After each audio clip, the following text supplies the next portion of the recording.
Hello, it's me, Reed. Hi there, I'm Jennifer. Welcome. Welcome to Faith at Home for another listening practice. Welcome here.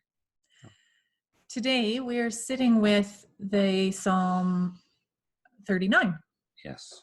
and listening for a word or phrase or an idea that jumps out to us or that sneaks up on us. Maybe it doesn't jump.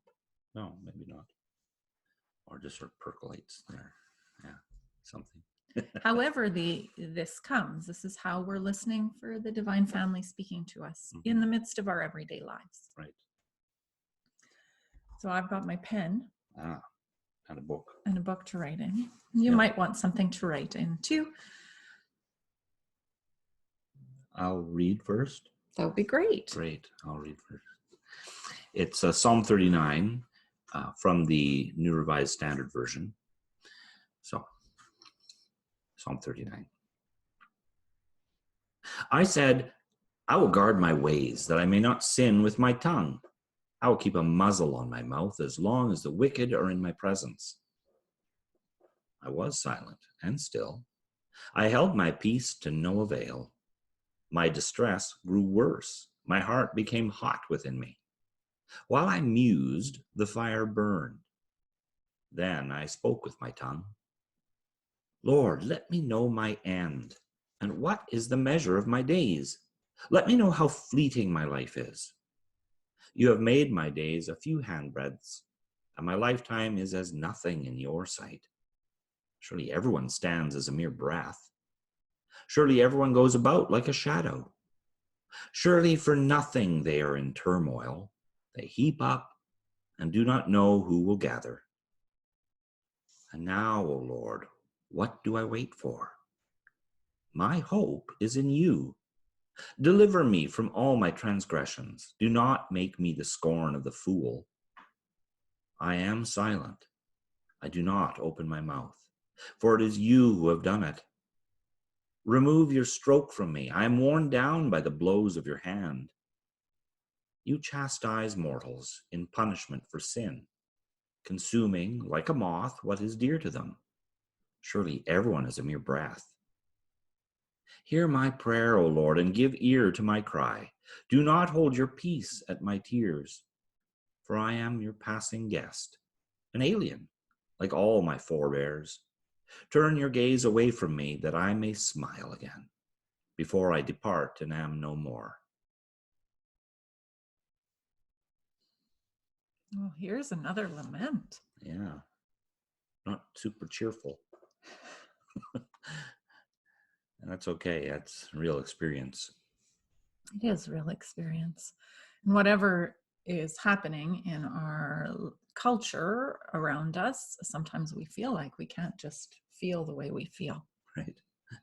So to be aware of and drawn to pay attention to those parts of us that are so sad. That's what I'm noticing today. It's like, oh, there is so sadness here.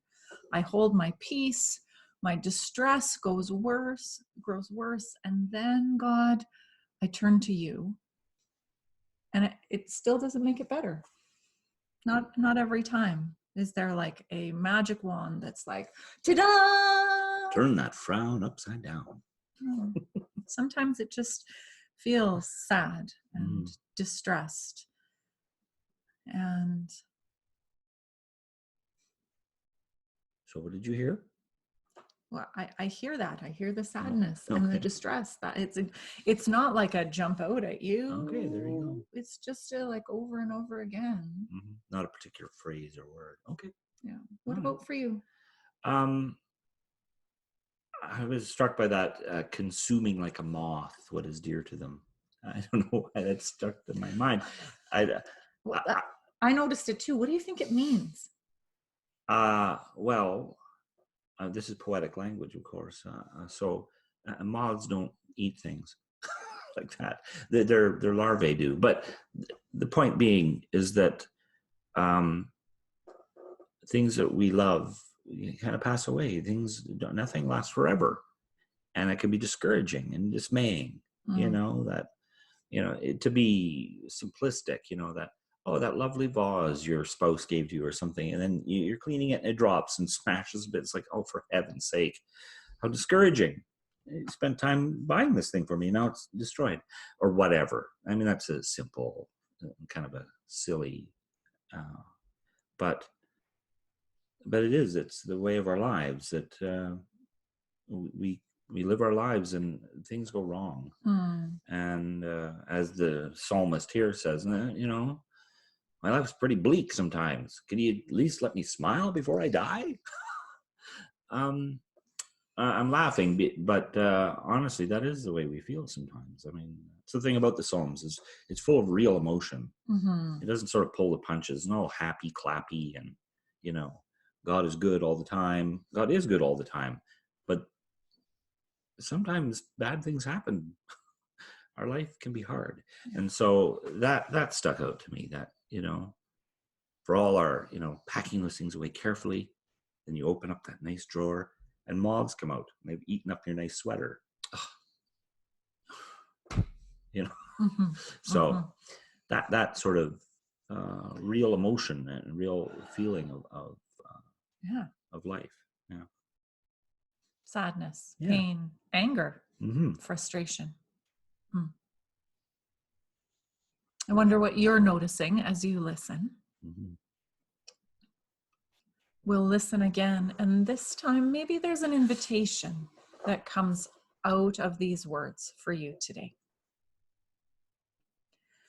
I said, I will guard my ways that I may not sin with my tongue. I will keep a muzzle on my mouth as long as the wicked are in my presence. I was silent and still. I held my peace to no avail. My distress grew worse. My heart became hot within me. While I mused, the fire burned. Then I spoke with my tongue. Lord, let me know my end and what is the measure of my days. Let me know how fleeting my life is. You have made my days a few handbreadths, and my lifetime is as nothing in your sight. Surely everyone stands as a mere breath. Surely everyone goes about like a shadow. Surely for nothing they're in turmoil. They heap up and do not know who will gather. And now, O Lord, what do I wait for? My hope is in you. Deliver me from all my transgressions. Do not make me the scorn of the fool. I am silent. I do not open my mouth, for it is you who have done it. Remove your stroke from me. I'm worn down by the blows of your hand. You chastise mortals in punishment for sin, consuming like a moth what is dear to them. Surely everyone is a mere breath. Hear my prayer, O Lord, and give ear to my cry. Do not hold your peace at my tears, for I am your passing guest, an alien like all my forebears.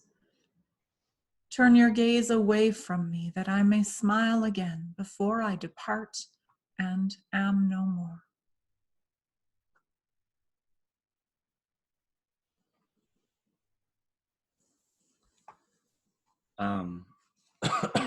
I noticed the person in the psalm is blaming God for all the troubles. So the invitation is to be honest with God.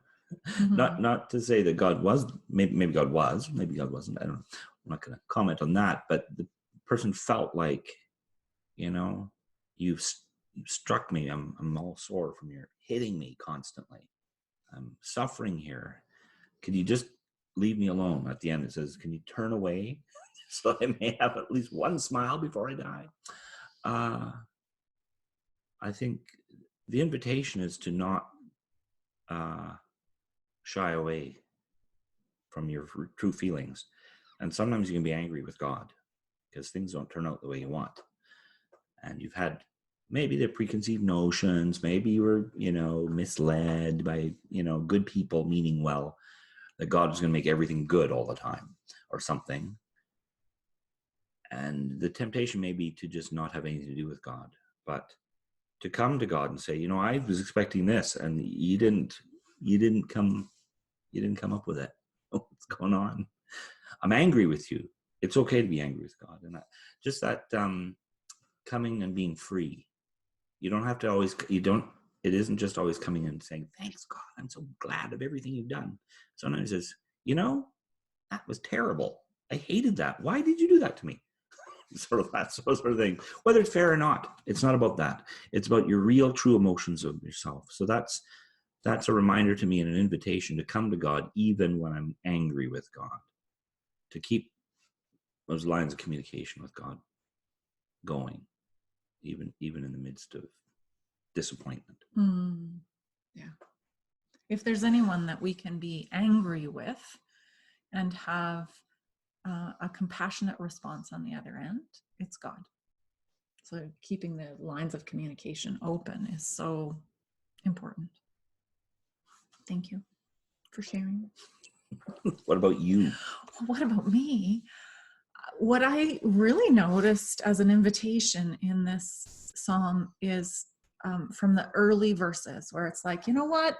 I did all the right things. I guarded my ways so that I wouldn't sin with my tongue. I did all the right things, and still crummy, horrible things happened.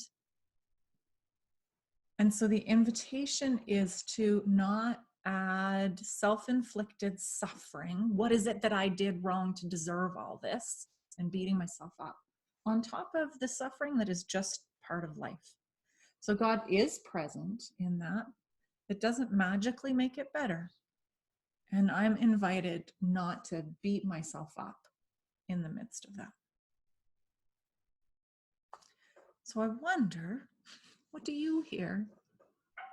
I'd be curious, and I would be delighted to hear from you. Let us know what you're hearing, what you're noticing as you listen to the divine in the midst of your real everyday life. Thanks for being with us today. And we'll see you again. Bye-bye. Bye.